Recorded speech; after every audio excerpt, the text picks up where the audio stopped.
présence de Dieu. Et bon appétit. Alléluia. Wow.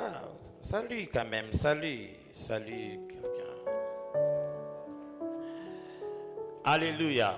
Quelqu'un dit avec moi, la vie par la mort. Dis à ton voisin, la vie par la mort. La vie par la mort, c'est les grands thèmes que nous avons pour ces séminaires que nous commençons aujourd'hui. Et aujourd'hui, je vais introduire mon message. J'aurai toute une semaine avec vous. C'est-à-dire, je suis là, j'ai cette chair pendant une semaine, du lundi au vendredi. Acclamons d'abord les seigneurs. Oui, oui. Alléluia. Dans les séminaires, nous allons continuer demain, lundi. Nous allons faire une semaine pleine, du lundi au vendredi. Nous allons parler autour de ce thème. Nous passerons des moments merveilleux de prière et d'enseignement. Quelqu'un dit avec moi, la vie par la mort. Vous savez une chose, que les éléments essentiels du péché d'Adam et Ève qui ont résulté de leur chute impliquent plusieurs facteurs. En fait, lorsque Dieu a créé l'homme, Dieu n'a pas créé l'homme étant déjà pécheur. Non. Dieu avait créé l'homme dans un état pur. Dieu avait créé l'homme dans un état d'unicité.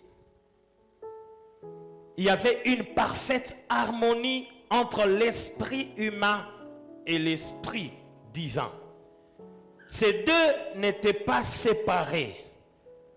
On pouvait les distinguer, mais pas le séparer. Et cette histoire a énervé le diable. Vous savez, parmi les grands facteurs du péché d'Adam qui a touché toute l'humanité, il y a premièrement la désobéissance. Quelqu'un dit avec moi la désobéissance. Laisse-moi te dire que cette désobéissance était de caractère volontaire. L'homme avait volontairement désobéi à la loi de Dieu. C'est-à-dire, c'était un acte de la propre volonté de l'homme. Comme l'est tout est péché. Quand nous péchons, parfois, c'est volontairement qu'on le fait. C'est un acte de volonté. Il n'y a personne qui peut dire que non, j'avais péché moi, j'étais inconscient. Dans la plupart des cas, ce que nous commettons comme péché résulte d'un acte volontaire. Amen. Et cela impliquait un déni de la volonté divine et une insistance sur la volonté humaine au-dessus de celle de Dieu. L'homme a placé sa propre volonté au-dessus de la volonté de Dieu. Et le problème a commencé par là parce que c'était le dépassement délibéré d'une limite donnée par Dieu lui-même. Et à son essence, c'était comme tout péché commis depuis une affirmation de rébellion contre Dieu et une incrédulité définitive envers la parole de Dieu. Et ceci a conduit l'homme à une punition. Et vous allez remarquer que les mêmes éléments ont été dans la tentation de Jésus-Christ. Les mêmes éléments que nous retrouvons, les mêmes éléments impliqués dans la tentation du premier Adam, ce sont les mêmes éléments que nous venons de retrouver dans la tentation de Christ. Matthieu chapitre 4, versets 1 à 11. Pour ceux qui sont en train de noter, 1 Jean chapitre 2, verset 15 à 17. Donc nous trouvons presque les mêmes éléments. Ce n'est pas encore notre premier passage. Pour ceux qui sont en train de noter, peuvent noter ces passages. Matthieu chapitre 4, verset 1 à 11. 1 Jean chapitre 2, verset 15 à 17. Le même élément, le même facteur impliqué dans la tentation d'Adam, ce sont les mêmes facteurs que nous venons retrouver dans la tentation de Christ, et ce sont les mêmes facteurs que nous retrouvons souvent dans nos tentations. Les mêmes éléments face auxquels nous nous retrouvons. On peut lire ces deux passages et on va continuer. Matthieu chapitre 4, verset 1er.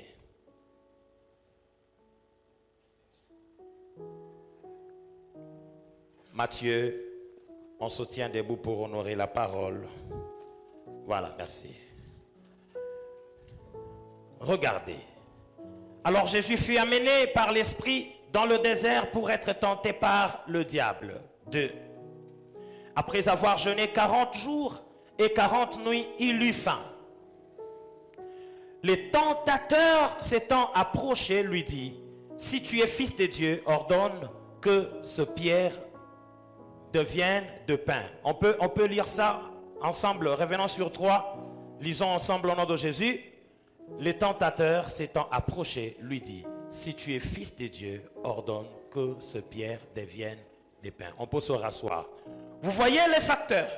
Le tentateur est venu, remettez-moi le passage, le tentateur est venu, il lui dit, si tu es fils de Dieu, ordonne que ce pierre devienne de pain. C'est un élément. La réaction de Jésus après 4.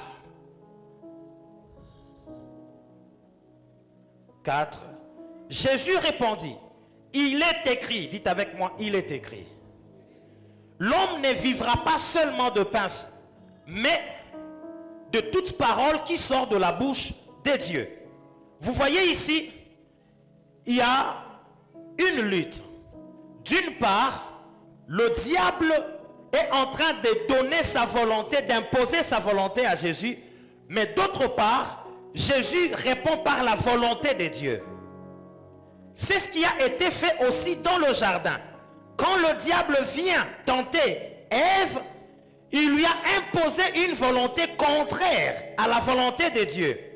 Mais contrairement à ce que Ève avait fait, ici, Jésus ne s'est pas plié à ce que le diable lui a demandé. Jésus répond en imposant la volonté de Dieu. C'est comme si nous sommes dans une bataille de volonté. Dis avec moi, une bataille de volonté. Il y a la volonté du diable qui est là, et il y a la volonté de Dieu qui est là-bas. Alors la volonté qui sera au-dessus de l'autre, c'est la volonté qui va gagner. Mais par le Seigneur Jésus, heureusement pour nous, ça n'a pas été comme dans le jardin d'Éden, où l'homme avait laissé la volonté de Dieu là-bas en remontant la volonté du diable là. Mais avec Jésus, la volonté est restée là de l'ennemi, mais la volonté de Dieu est montée au-dessus. La victoire à la croix, c'est la victoire de la volonté de Dieu sur la volonté du diable. C'est pourquoi je viens déjà déclarer sur la vie de quelqu'un. Toute volonté contraire à la volonté de Dieu dans ta vie doit nécessairement échouer, parce que la volonté de Dieu a déjà vaincu sur la volonté du diable. Quelqu'un ne dit pas Amen. Si on voulait ta mort, Dieu veut ta vie, et c'est la volonté de Dieu qui va gagner au nom de Jésus. Si on voulait ta perdition, Dieu veut ta libération, et c'est la volonté de Dieu qui gagne au nom de Jésus. Si on voulait ton échec, le Dieu veut que tu réussisses et que tu prospères, et c'est la volonté de Dieu qui va gagner. Quelqu'un dise avec moi Amen.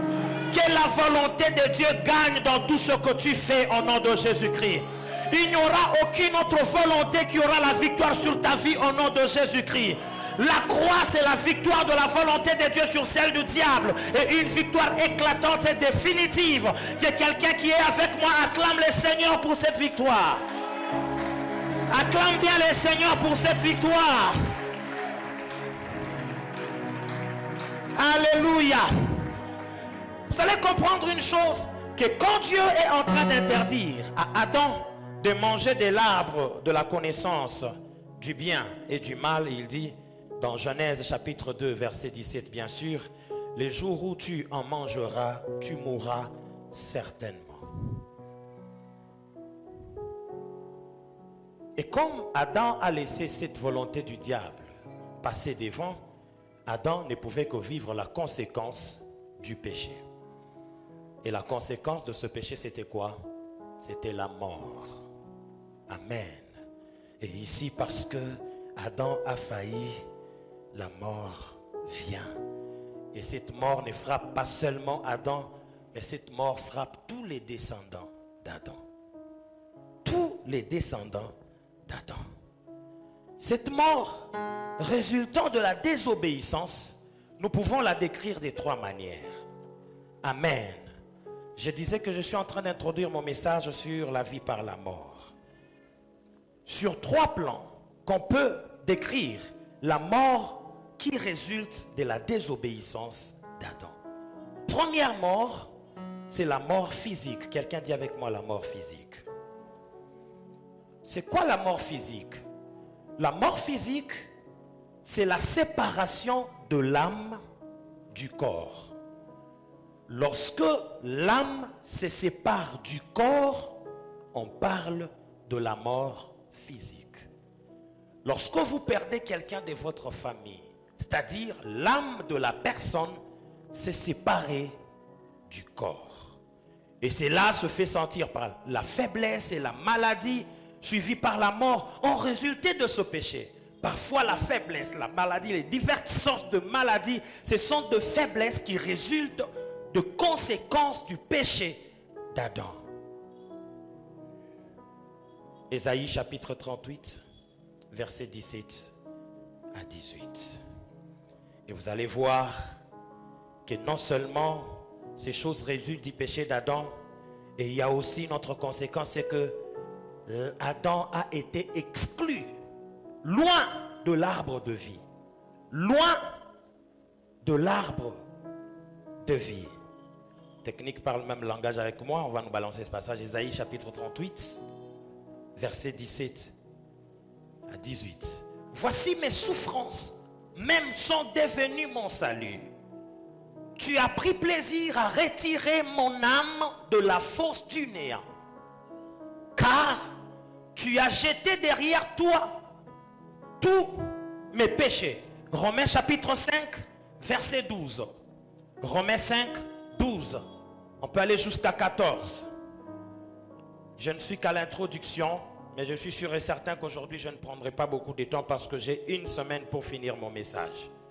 Romains chapitre 5, verset 12. C'est pourquoi, comme par un seul homme, le péché est entré dans le monde, et par le péché, la mort. Vous voyez? Par le péché, la mort. J'étais en train de dire que la mort était le résultat du péché d'Adam. Et qu'ainsi, la mort s'est étendue sur tous les hommes parce que tous ont péché. 13. Car jusqu'à la loi, le péché était dans les mondes. Or, le péché n'est pas imputé, car quand il n'y a point de loi. Cependant, la mort a régné depuis Adam jusqu'à Moïse, même sur ceux qui n'avaient pas péché par une transgression semblable à celle d'Adam, lequel est la figure de celui qui devait venir.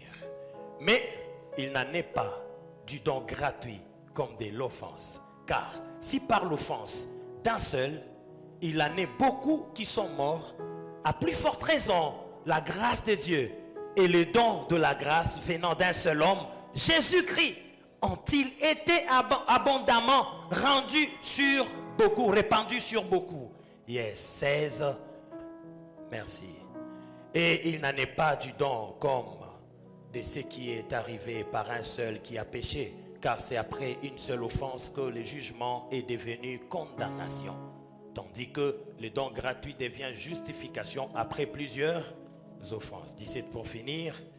Si par l'offense d'un seul, la mort a régné par lui seul, à plus forte raison ceux qui reçoivent l'abondance de la grâce et du don de la justice régneront-ils dans la vie par Jésus-Christ seul. Acclamons le Seigneur pour ça. Deuxième chose, deuxième mort, c'est la mort spirituelle. Première mort, je disais, la mort physique, c'est lorsque l'âme se sépare du corps. Mais la mort spirituelle, c'est lorsque l'âme se sépare des dieux.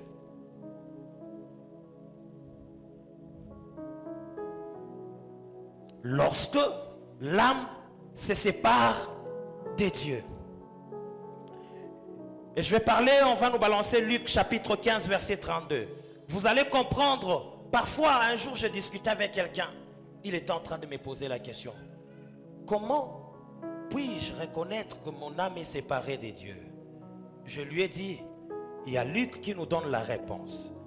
Parmi les indicatifs qui te montrent que ton âme est séparée de Dieu, tu verras certaines choses, parmi lesquelles il y a les sentiments de culpabilité. Vous allez sentir en vous, vous vous sentirez très coupable. Les sentiments de culpabilité fait partie des indicatifs qui nous montrent que notre âme est séparée de Dieu. Il y a des douleurs de la conscience. Vous allez sentir une douleur de votre conscience. Il y a de pertes de paix.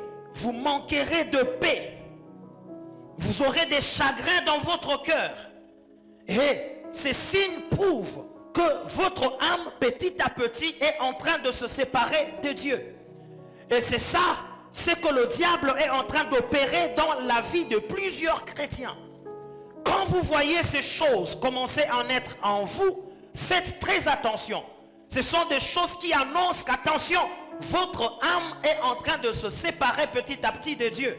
Luc chapitre 15, verset 32. Il ne faut pas permettre ce genre de choses être en vous. Mais il fallait bien s'égayer et se réjouir parce que ton frère que voici était mort et qu'il est revenu à la vie parce qu'il était perdu et qu'il est retrouvé. Vous voyez, ici c'est le fils prodigue.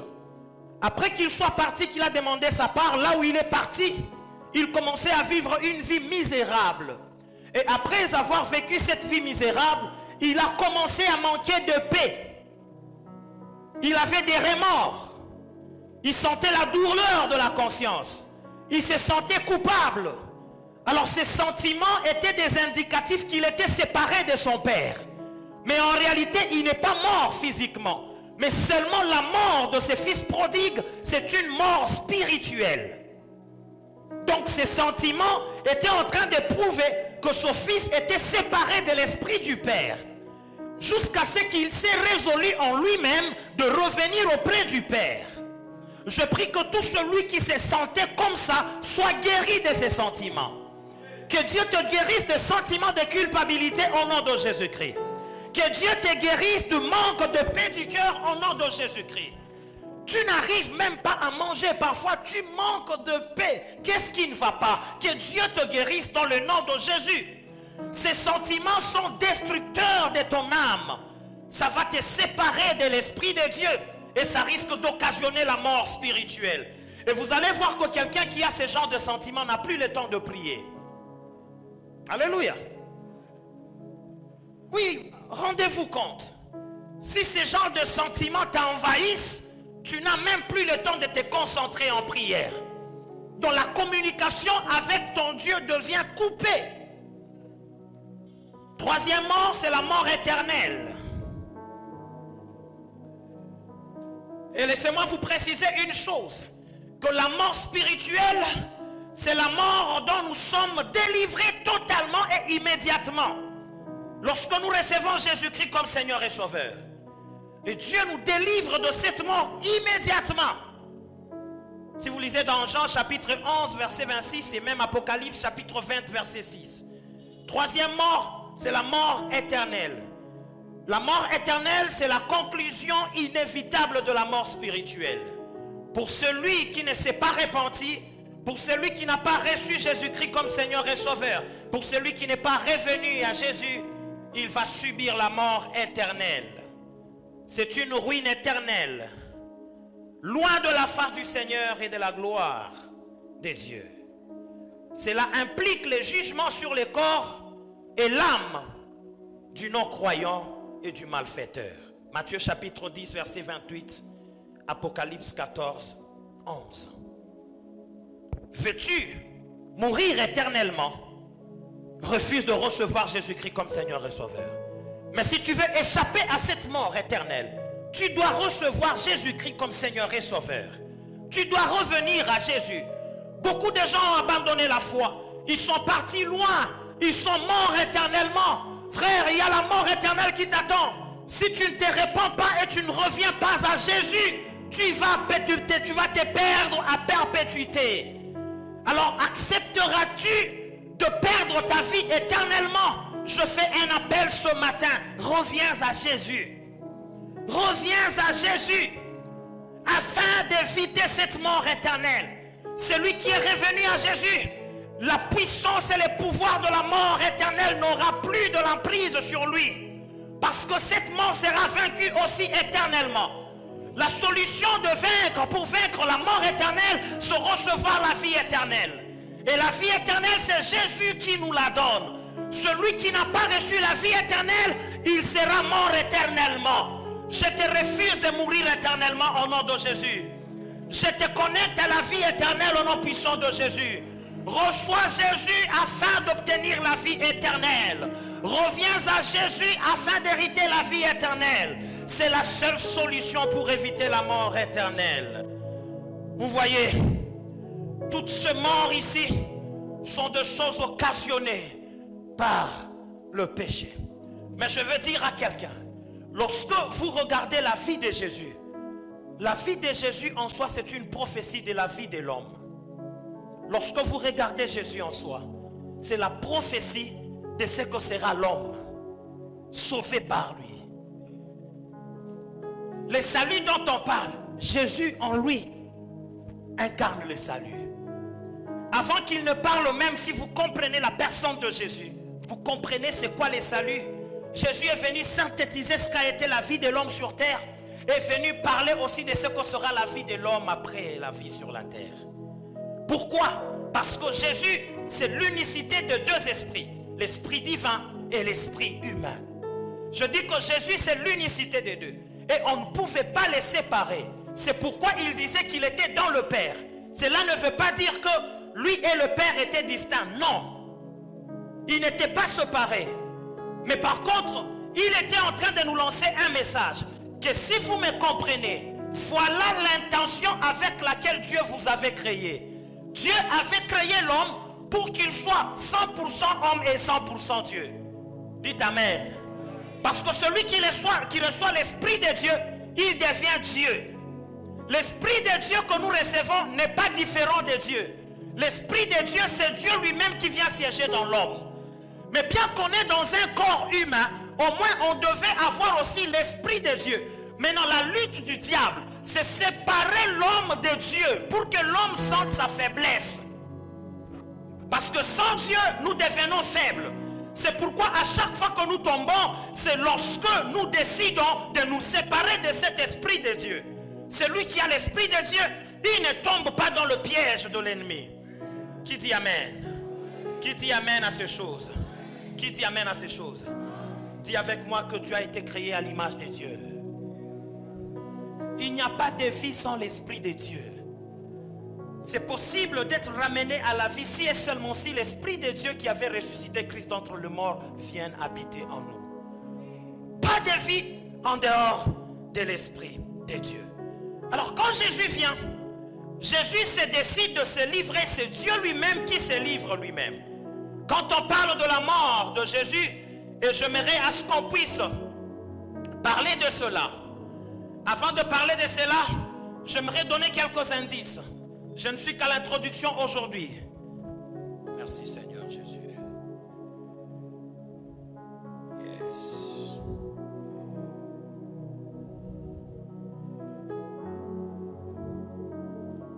Premier indice se trouve dans Colossiens chapitre 2, verset 9. Car en lui habite corporellement toute la plénitude de la divinité. Dans la première indice ou le premier indice, je ne sais pas, Jésus-Christ est à la fois Dieu et homme. Jésus-Christ est le seul Dieu incarné. Je suis en train de parler de la personne qui sera bientôt à la croix. Et cette personne, nous devons la connaître. C'est Jésus-Christ. Et Jésus-Christ, il n'est pas un homme normal. Il était l'incarnation de Dieu. C'était le Dieu incarné. Parce que Colossiens dit, car en lui habite corporellement toute la plénitude de la divinité. Deuxième chose, c'est dans 2 Corinthiens chapitre 5, 19. Car Dieu était en Christ réconciliant les mondes avec lui. Donc, deuxième indice, tout nom et titre de Dieu s'applique à Jésus. Tout nom et titre de Dieu s'applique à Jésus. Yes. Et donc ici, en donnant ces deux indices, j'aimerais dire que le christianisme repose sur l'identité de Jésus-Christ en tant que l'incarné de Dieu. Le christianisme repose sur l'identité de Jésus-Christ en tant que l'incarné de Dieu. Et les chrétiens ont leur regard exclusivement sur Jésus comme sauveur. Exclusivement sur Jésus comme sauveur. Pas sur quelqu'un d'autre.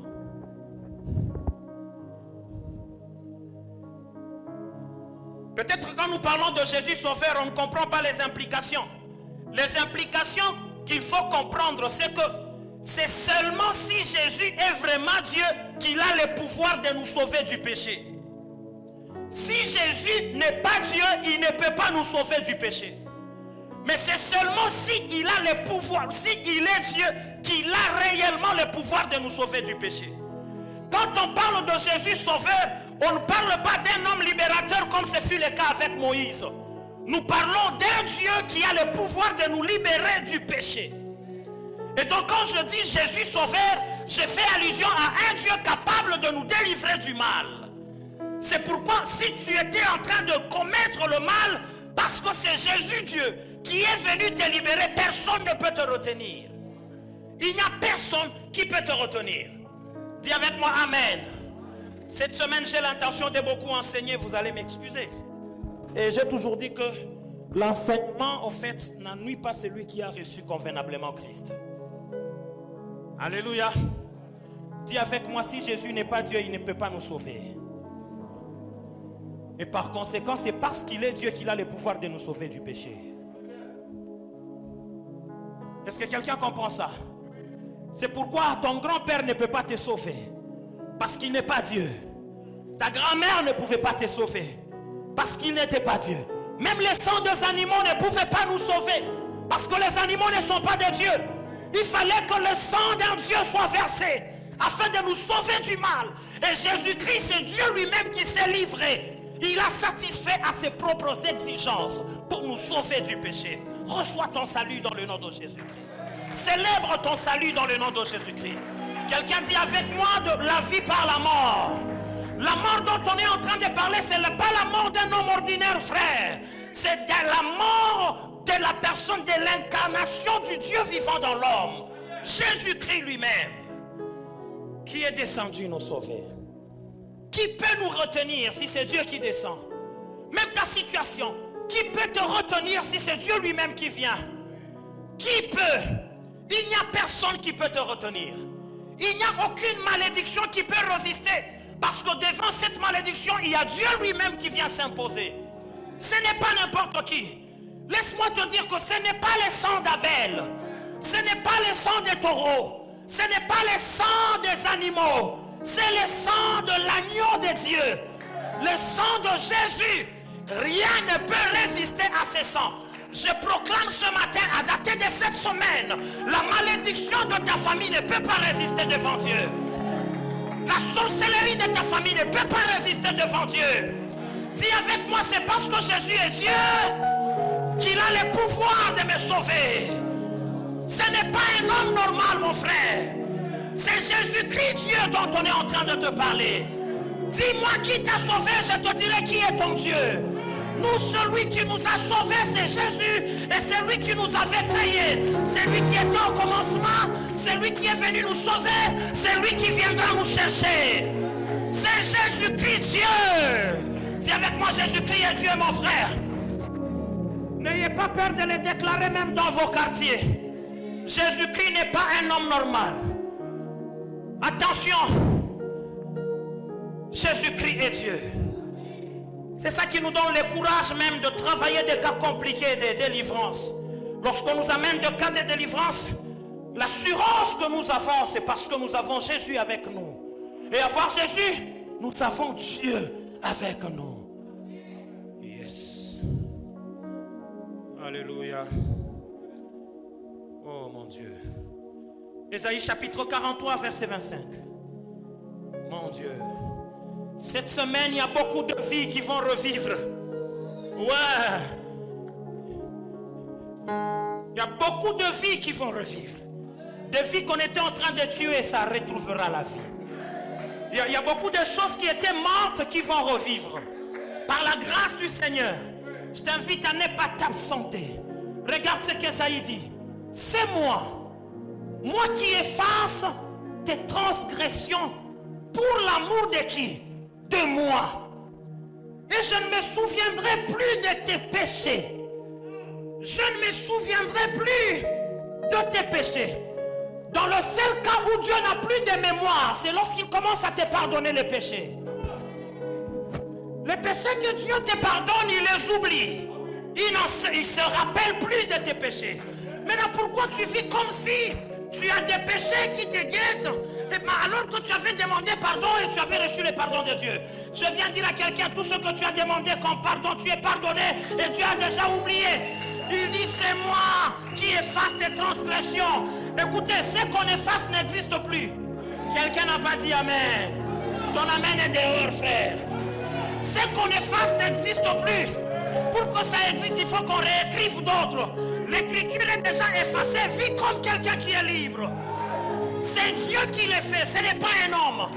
Heureusement pour nous, ce n'est pas un homme qui nous a pardonné, c'est Dieu. Et quand c'est Dieu, il efface. Ce qui est effacé n'existe plus. Dis à ton voisin, ce qui est effacé n'existe plus. Dis-lui, ce qui est effacé n'existe plus. Oh. 26 dit quoi? Yes. Oh, j'aime ces passages. Réveille ma mémoire. Plaidons ensemble.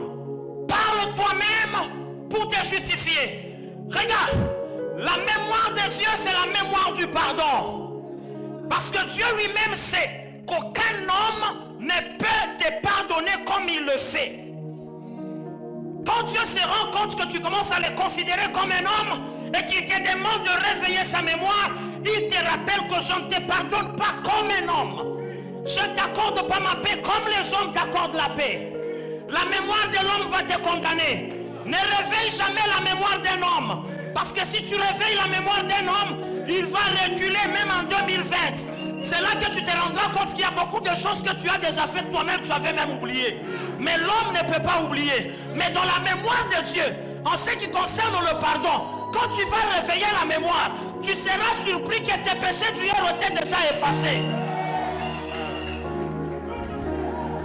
Regarde, vis de façon libre au nom de Jésus. Je viens dire à quelqu'un, tu n'es pas lié au nom de Jésus. Tu n'es pas un pécheur au nom de Jésus. J'ai envie de dire que les saints disent amen.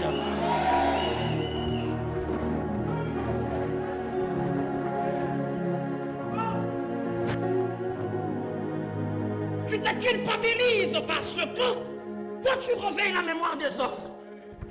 Tu vis dans la culpabilité parce que tu réveilles la mémoire des hommes. Mais ce matin, j'appelle à quelqu'un de réveiller la mémoire de Dieu. Et dans la mémoire de Dieu, il y a le pardon. Dans la mémoire de Dieu, nos péchés sont effacés. Nos péchés sont effacés. Il nous ramène à la vie. Si la mémoire des hommes va te rappeler que tu es un mort, dans la mémoire de Dieu, il te rappellera que tu es en vie. Si la mémoire des hommes pouvait te lier à la mort éternelle, mais la mémoire de Dieu te liera à la vie éternelle. Reçois la vie dans le nom de Jésus. Reçois la vie dans le nom de Jésus. Reçois la vie dans ton travail au nom de Jésus. Reçois la vie dans ton ministère au nom de Jésus. Reçois la vie dans ta famille au nom de Jésus. Que ta vie puisse recevoir la vie. Yeah. Nous parlons de Jésus, frère. Ce n'est pas un homme normal. Ce n'est pas un homme normal. Est-ce que quelqu'un peut acclamer le Seigneur? Quelqu'un peut acclamer le Seigneur convenablement? Je parlais de Jésus, frère. Je parlais de Jésus, frère. Je parlais de Jésus. Je parlais de Jésus. Je parlais de Jésus, frère. Alors que tu l'acclames, que les effets du salut se produisent sur ta vie. Alors que tu l'acclames, tout ce que Jésus était venu accomplir s'accomplisse sur ta vie, frère. Alors que tu acclames que Jésus transforme ta vie, frère. Alors que tu acclames que Jésus te sauve du malheur. Que Jésus te délivre de la mort. Je parle de Jésus. Je parle de Jésus, frère. Alléluia. Tu peux reprendre place, que Dieu te bénisse. Mon Dieu. Oh. Dis avec moi. Jésus était à la fois fils de Dieu et fils de l'homme. Tu ne le dis pas? Jésus était à la fois fils de Dieu et fils de l'homme. Pardon. Il était le fils unique de Dieu puisque l'Esprit de Dieu a littéralement, je dis bien, littéralement, causé sa conception. Quand on parle de Jésus, fils unique de Dieu, c'est parce que l'Esprit de Dieu a littéralement causé sa conception. Luc chapitre 1 verset 35. Mais il était aussi le fils de l'homme puisqu'il avait une vraie mère humaine. Il était né d'une femme. Quand on dit fils de, cela signifie ayant la nature ou le caractère de. Quand on parle de fils de bivins, c'est-à-dire l'enfant a la nature ou le caractère de bivins. On peut parler de bivins au travers de son enfant. Autrement, on peut voir bivins par son enfant.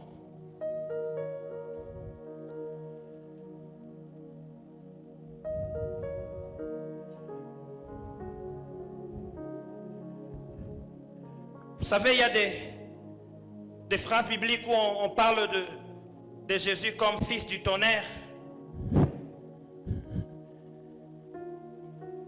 Il y a dans notre parole, on peut parler de fils de consolation. Donc Jésus avait le même caractère que Dieu. Mais quand on parle de fils de Dieu, c'est-à-dire Jésus avait la nature et le caractère de Dieu.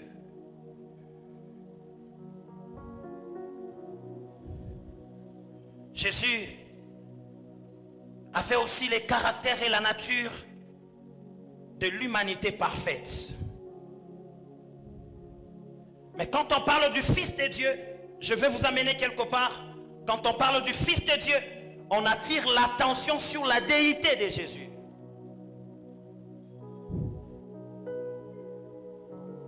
Fils de Dieu fait mention plus à la déité qu'à l'humanité de Jésus.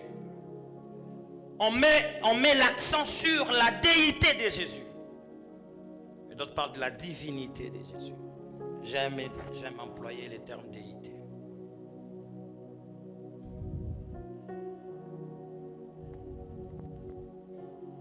Ésaïe chapitre 46 verset 9.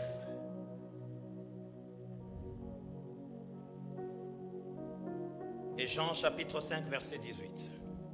Vous allez voir que le titre de Jésus, fils unique de Dieu, nous dit réellement que Jésus est Dieu dans la chair. Quand on parle du fils unique de Dieu, cela veut dire on est en train de parler de Dieu dans la chair. C'est ici j'ai toujours dit que Jésus-Christ, c'est la révélation de Dieu dans la nouvelle alliance. Ce n'est pas pour rien qu'on dit qu'il a reçu les noms au-dessus de tous les noms. Devant ces noms, tous genoux fléchissent. On dit même dans les cieux, sur la terre et sous la terre. Ce n'est pas pour rien qu'on nous dit que si nous prions par ces noms-là, nous allons recevoir ce dont nous avons besoin. Ce n'est pas pour rien qu'on nous dit que si nous recevons Jésus, nous avons la vie éternelle. Normalement, il fallait qu'après avoir reçu Jésus, qu'on puisse transiter par quelqu'un d'autre ou qu'on nous dirait que c'est lui Dieu. Mais le fait d'avoir Jésus suffit pour avoir la vie éternelle. Parce que Jésus là, c'est lui-même Dieu. C'est la révélation de Dieu dans la nouvelle alliance. Donc quand tu parles de Jésus, tu n'es pas en train de parler de n'importe quelle personne. Non. De quelque manière, nous définissons les composants de l'humanité que Christ avait de cette façon. Première composante, vous avez la chair. Dites avec moi la chair.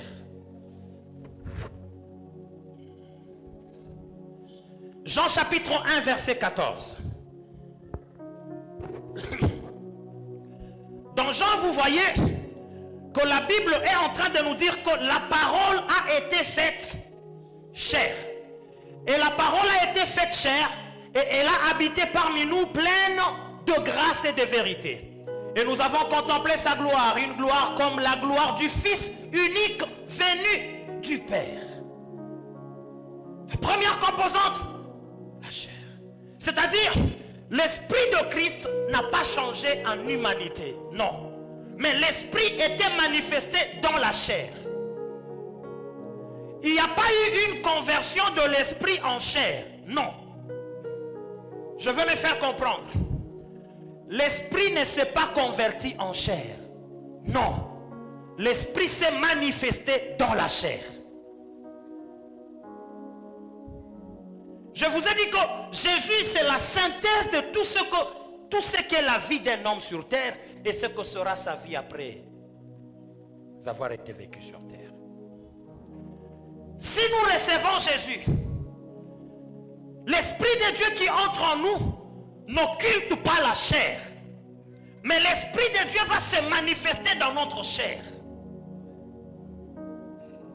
C'est-à-dire, tel que tu es là, pour qu'on croie que tu es un homme Dieu, on n'a pas besoin que tu prennes l'image totale de l'esprit. Tu garderas le corps que tu as. Mais dans le même corps là, il y aura la manifestation de la gloire de Dieu. C'est ici quand tu te présentes devant les sorciers, ce qui te donne la différence entre toi et les sorciers, ce n'est pas parce que vous avez le même corps. C'est possible que les sorciers qui viennent t'attaquer a le même corps que toi. Mais attention, on n'a pas le même esprit. Dans ton corps, il y a l'esprit de Dieu qui se manifeste. C'est ça qui nous donne le courage d'arriver là où on parle de la mort, nous parlons de la vie. Pourquoi? C'est l'esprit de Dieu en nous qui nous vivifie. J'ai la vie que toi tu n'as pas. Quand tu rencontres les sorciers de ta famille, il ne faut pas te réserver de lui dire que j'ai une vie que tu n'as pas. C'est-à-dire tu es en train de lui dire que j'ai un esprit que toi tu n'as pas. Oh. On peut tous être en veste, mais attention, on n'a pas le même esprit. Moi j'ai l'esprit de Dieu. Si toi tu n'as pas l'esprit de Dieu, tu n'es pas mon frère. Ouais.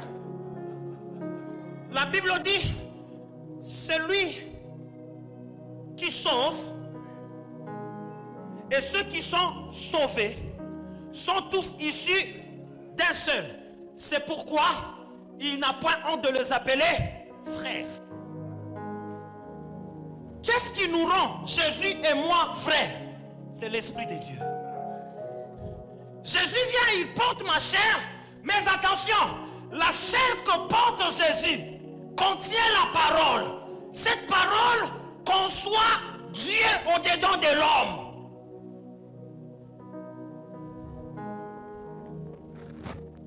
On n'est pas les mêmes. Même si on a mangé ensemble, c'est bien. Mais nous avons des vies différentes. Et quand je te dis que nous avons des vies différentes, c'est-à-dire nous n'avons pas le même esprit. L'esprit qui se manifestait dans la chair qu'avait Jésus, ce n'était pas une transmutation, non, c'est une incarnation. Et si je suis frère de Jésus, c'est-à-dire la même réalité qu'a connue Jésus, c'est la même réalité que je suis en train de connaître. Yaya, Ozana Nzambe, Moto Bangisa Yote. Dis à ton voisin qu'on a Dieu. Dis-lui qu'on a Dieu. Oh.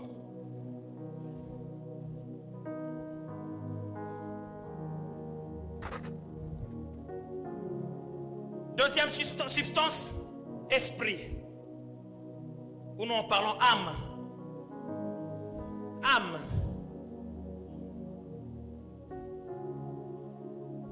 Matthieu chapitre 26, verset 38. La Bible dit, mon âme est triste jusqu'à la mort. Mais dans Actes chapitre 2, verset 31, il est écrit, ne serait pas abandonné dans les séjours des morts.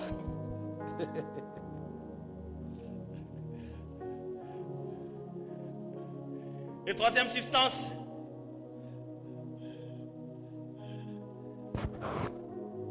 troisième composante, esprit. Luc chapitre 2 verset 40, pour ceux qui ont second 21, il est écrit, or l'enfant grandissait et se glorifiait en esprit. Je reviendrai sur mes grandes lignes au courant de la semaine. Dans Luc 23, 46, il est écrit, Père, j'ai remis mon esprit entre tes mains.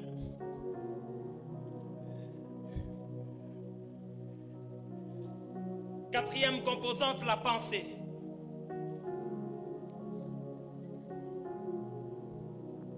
Jésus avait ses composantes et toutes ces paroles prouvent que l'humanité de Jésus était vraie. Ce n'était pas un mythe.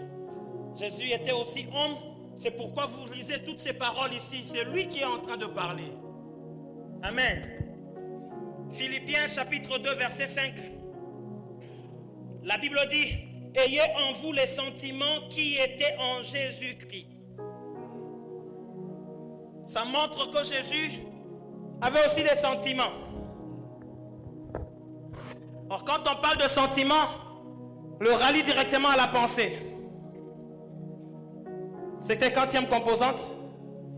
4. Cinquième composante, la volonté. Luc 22, 42. Que ma volonté ne s'efface pas, mais la tienne. Donc ici, c'est Jésus, homme, qui est en train de parler à Gethsémane.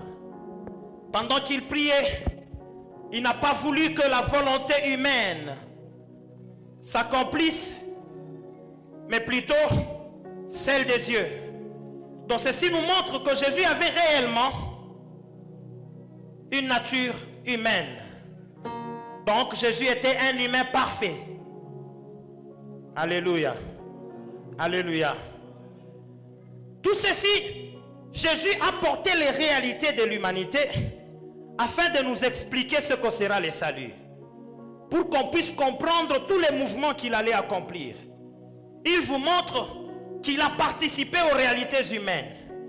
Mais attention, il est nécessaire de distinguer clairement, il devient nécessaire de distinguer clairement entre la déité et l'humanité de Christ. Je dis bien distinguer, pas séparer. Parce qu'il est utile de parler aussi de l'humanité de Jésus quand on commence à parler du salut. Alléluia. Mais on peut quand même les distinguer. Alors qu'il était à la fois Dieu et homme en même temps. Il parlait et agissait en même temps comme un homme. Et à un moment donné, il pouvait parler comme Dieu. À chaque fois qu'il voulait parler comme Dieu, il parlait comme le Père.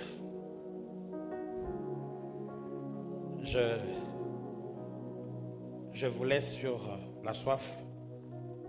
pour que vous puissiez venir suivre ces enseignements au courant de la semaine. Alléluia. Vous avez besoin de comprendre ces choses.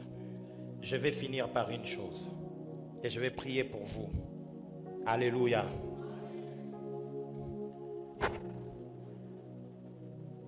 Aujourd'hui, j'ai fini par ce qu'on appelle les desseins de Dieu. Dis avec moi les desseins de Dieu. Les desseins de Dieu est central dans la Bible. Les desseins de Dieu, c'est un concept qui révèle la volonté divine pour l'humanité. Les desseins de Dieu, c'est un concept qui révèle la volonté de Dieu pour l'humanité. Les desseins de Dieu est présent dans l'histoire de la création, où Dieu a créé l'humanité à son image. Genèse 26, 26. Et Dieu a établi un plan éternel pour cette humanité. Ephésiens 1, 11. Je dis bien, le dessein de Dieu est présent dans l'histoire de la création, où Dieu a créé l'homme à son image. Il voulait que l'homme soit comme lui. Genèse 26, 26. Et il a établi un plan éternel pour l'humanité. Les desseins de Dieu incluent la rédemption et le salut. Les desseins de Dieu incluent la rédemption et le salut.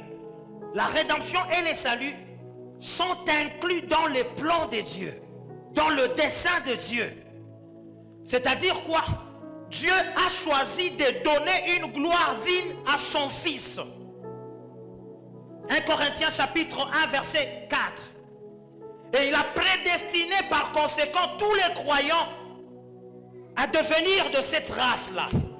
S'il glorifie le Fils, Dieu dans son dessein nous a tous prédestinés à devenir de cette race, c'est-à-dire à avoir la race de Jésus. C'est pourquoi Jésus, après la résurrection, tel qu'il a été glorifié, c'est de la même façon que nous serons glorifiés. Quelqu'un dit Amen. Amen. Donc, en conclusion, le dessein de Dieu est un plan d'amour et de justice qui vise à réconcilier l'humain au divin. Le dessein de Dieu est un plan d'amour qui vise à réconcilier l'homme à Dieu.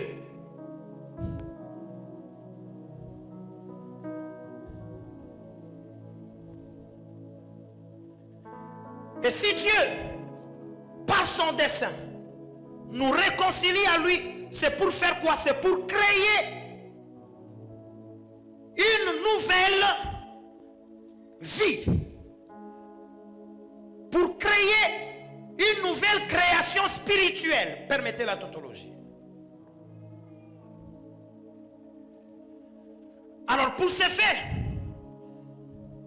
nous pouvons diviser les desseins de Dieu en plusieurs facteurs. Si vous lisez dans Luc chapitre 19 verset 10, la Bible dit: car le Fils de l'homme est venu chercher et sauver ce qui est perdu. Première de choses qu'il faut retenir, que dans le dessein de Dieu, Jésus est venu pour révéler le Père. Dans le dessein de Dieu, Jésus est venu pour révéler le Père.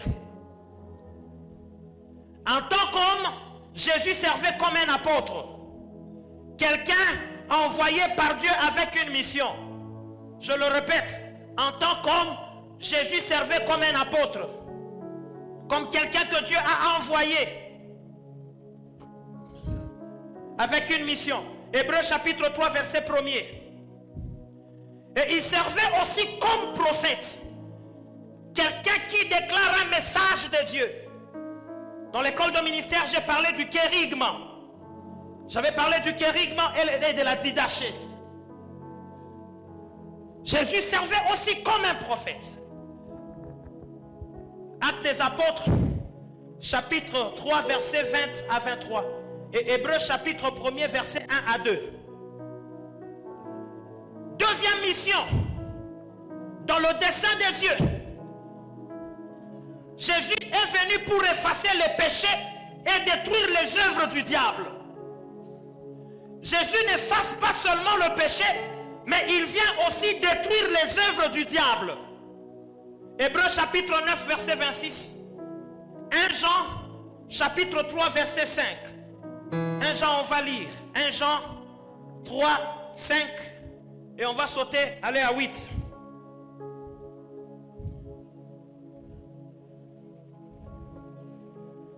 Alléluia.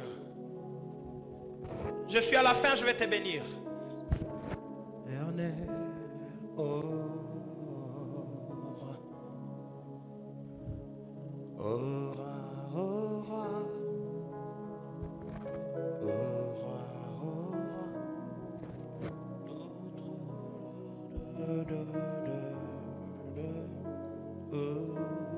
Regarde.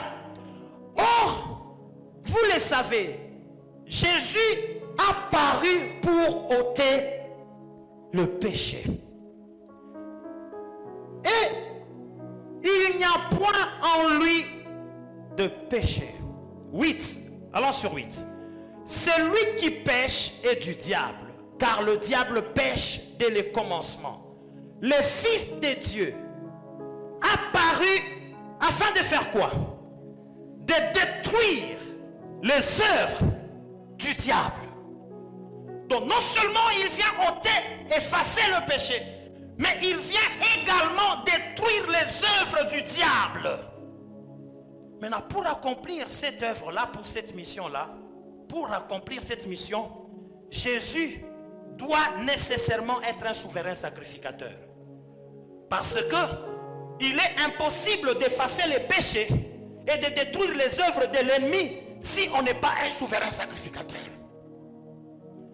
C'est pourquoi lorsque nous disons que Jésus-Christ est le souverain sacrificateur, c'est-à-dire nous sommes en train de dire que Jésus a non seulement effacé nos péchés, mais il a aussi détruit les œuvres du diable. Tu comprends ces choses? Oh, je t'ai dit que j'ai les bonnes intentions d'enseigner. Pour effacer les péchés, Jésus doit être souverain sacrificateur. On se comprend? Pourquoi? Parce que pour que le péché soit effacé, il faut qu'il y ait des expiations. Or ça, ce sont les offices de souverain sacrificateur. C'est pourquoi Dieu l'a fait souverain sacrificateur afin qu'il soit en mesure d'effacer les péchés de l'humanité. Pour accomplir encore cette mission, Jésus doit être un agneau sacrificiel. Parce que on ne peut pas parler d'ôter le péché si l'agneau n'est pas immolé. C'est ainsi que Jésus, quand on l'appelle agneau de Dieu, agneau sacrificiel, pour une cause, c'est effacer encore une fois le péché. Regarde toutes les formes que Christ est en train de prendre pour toi. Quel privilège! Quel privilège! Jésus devait se métamorphoser autant de fois. Il devait revêtir toutes ses formes juste pour accomplir complètement la mission, qui ne laisse aucun compartiment. Pour le faire, Jésus doit être un substitut afin de porter notre péché. Il sait que tu ne sauras pas le porter. Vous savez, lorsqu'on est en train de dire venez à moi vous tous qui êtes chargés et fatigués, je vous donnerai du repos. Où partez ces histoires? Où partez ces fardeaux? Jésus vous déchargeait afin de les porter.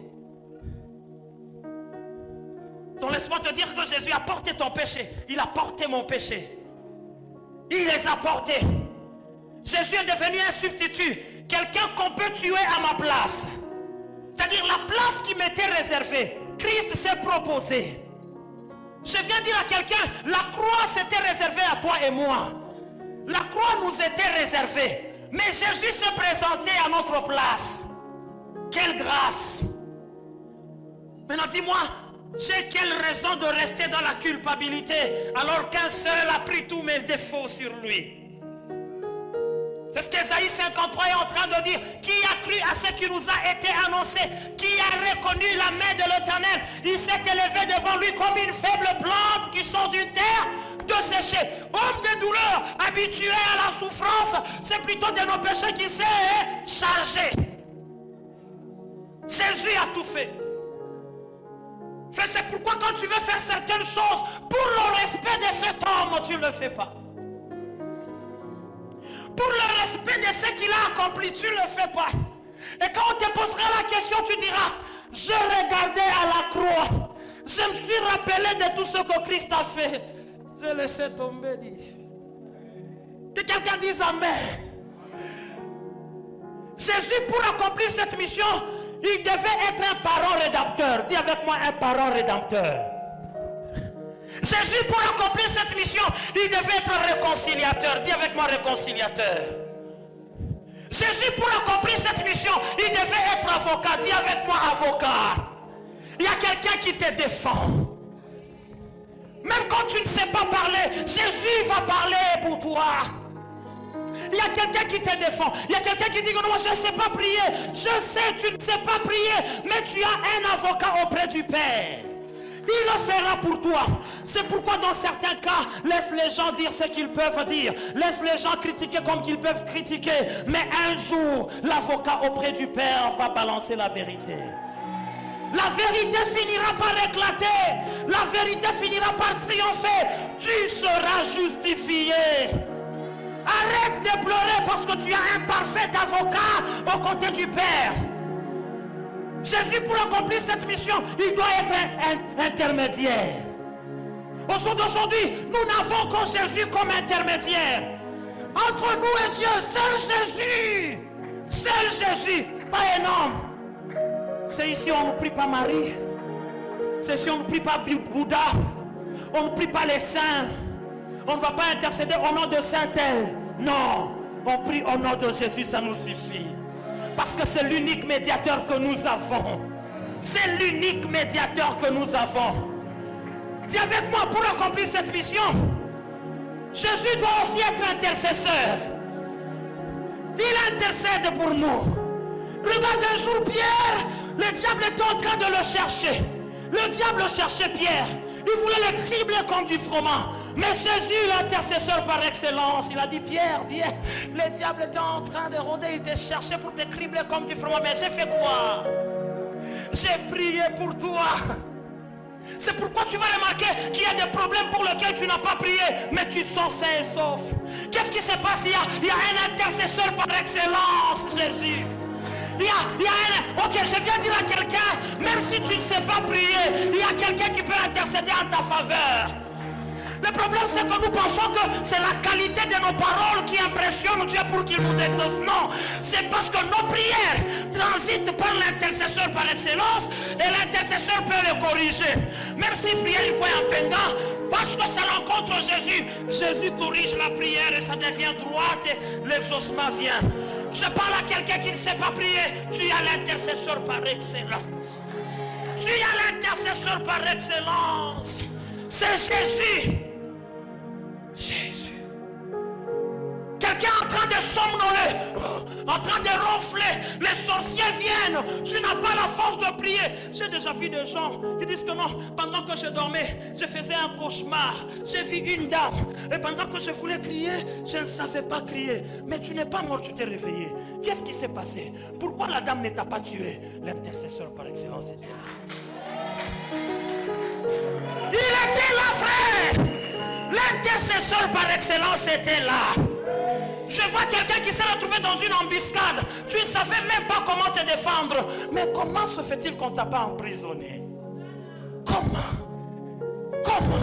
Parce que pendant que tout le roi, tous ces mouvements-là de l'ennemi s'est passé, l'avocat était là. Il n'y a pas de problème. Faites tout ce que vous pouvez faire. Mais je ne suis pas seul. Il y a quelqu'un à la droite du Père qui le fait pour moi. Tant que Jésus n'est pas encore venu nous chercher, il continuera à accomplir ces actes-là. En tant qu'avocat. Il est obligé de le faire. Yes! Il est obligé de le faire, frère. Il est obligé de le faire. Tant qu'il n'est pas encore venu chercher l'église, il restera toujours notre avocat à côté du Père. Tant qu'il n'est pas encore venu chercher l'église, Jésus intercédera toujours pour nous. Merci Jésus. N'aie pas peur, frère. Cette semaine, nous allons communiquer la vie. Qu'il pleuve ou qu'il neige, la vie va rentrer dans ta maison. Parce que Jésus est notre vie qu'on va communiquer. Il est notre vie. Et pour accomplir cela, Jésus doit être sauveur. Et je vous ai dit que ce n'est pas un homme qui nous sauve, c'est Dieu. Quand nous parlons de Jésus sauveur, je le répète, c'est-à-dire, il est Dieu, c'est pourquoi il a la capacité de nous sauver du péché. Que Dieu te sauve au nom de Jésus. Que Dieu te sauve au nom de Jésus. Et une autre chose que Jésus est venu faire, Jésus est venu établir le royaume de Dieu sur terre. Frère, nous, on est de la race de gens qui n'attendent pas être au ciel pour vivre dans le royaume de Dieu. Nous vivons le royaume de Dieu sur la terre. Ésaïe chapitre 9 verset 6. Jérémie chapitre 23 verset 5 à 6. Zacharie chapitre 4 verset 16 à 17.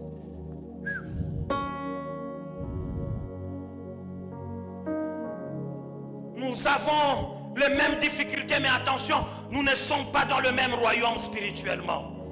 Nous sommes dans le royaume de Dieu et nous vivons dans le royaume de Dieu. Nous vivons le royaume de Dieu maintenant sur terre. Nous vivons cela. Balancez-moi ce livre d'Ésaïe, s'il vous plaît. Ésaïe chapitre 9, verset 6. Yes. Oh mon Dieu.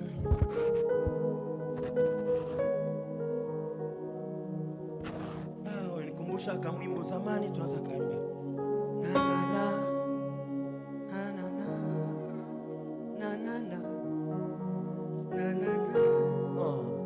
Na na na. Oh.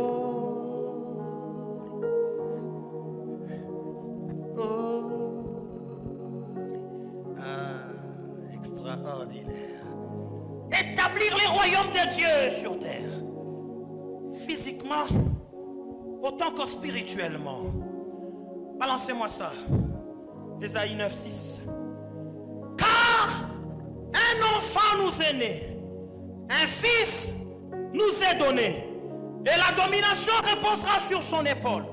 On l'appellera admirable, conseiller, Dieu puissant, Père éternel, prince de la paix. Jérémie chapitre 23, 5, 6. Je finis avec ces passages. Je finis avec ces trois passages. Je finis. Holy, holy, we sing, oh, we sing again. Holy.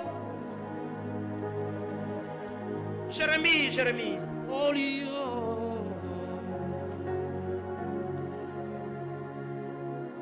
En son temps, commençons par, s'il vous plaît, commençons sur 5. Commençons sur 5. Yes. Voici les jours viennent, dit l'Éternel, où je susciterai à David un germe juste. Il régnera en roi et prospérera. Il pratiquera la justice et l'équité dans les pays. En son temps, Juda sera sauvé. Israël aura la sécurité dans sa demeure. Dis avec moi, en mon temps, je serai sauvé. Et j'aurai la sécurité dans ma demeure. Change, dis à mon temps, je suis sauvé. Et j'ai la sécurité dans ma demeure. Et voici les noms dont on l'appellera. L'Éternel, notre justice. C'est ici maintenant. Zacharie 14, 16 à 17. Zacharie 14, 16 à 17. Est-ce que quelqu'un est béni ce matin? Si tu es béni, acclame le Seigneur. Zacharie 14, 16 à 17. Tous ceux qui resteront de toutes les nations venues contre Jérusalem monteront chaque année pour se prosterner devant le roi, l'Éternel des armées, et pour célébrer la fête de tabernacle. 17. S'il y a des familles de la terre qui ne montent pas à Jérusalem pour se prosterner devant le roi, l'Éternel des armées, la pluie ne tombera pas sur elles. Tous ces exercices, nous allons le faire pendant que nous sommes sur la terre. Et nous sommes en train de le faire. Personne ne peut te détourner de ça. Dis avec moi, le Seigneur est mon sauveur. Dis avec moi, le Seigneur est mon sauveur. Je n'ai peur de rien ni de personne. Dis avec moi, Dieu est de mon côté. Je n'ai peur de rien ni de personne. Dis avec moi, je proclame la vie de Jésus dans ma vie. Au nom de Jésus. Dis, je proclame la vie de Jésus dans mes affaires. Au nom de Jésus. Laisse-moi te dire que si Jésus vient dans ce que tu fais, la vie entre. La vie entre. S'il y a des choses qui ne marchaient pas dans ton mariage, dis avec moi, je proclame Jésus dans ma maison. Jésus dans mon ministère.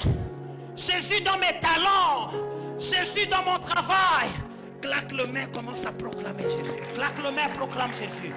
Claque le main, proclame Jésus. Proclame Jésus. Proclame Jésus. Le psalmiste montait. Proclame Jésus. Proclame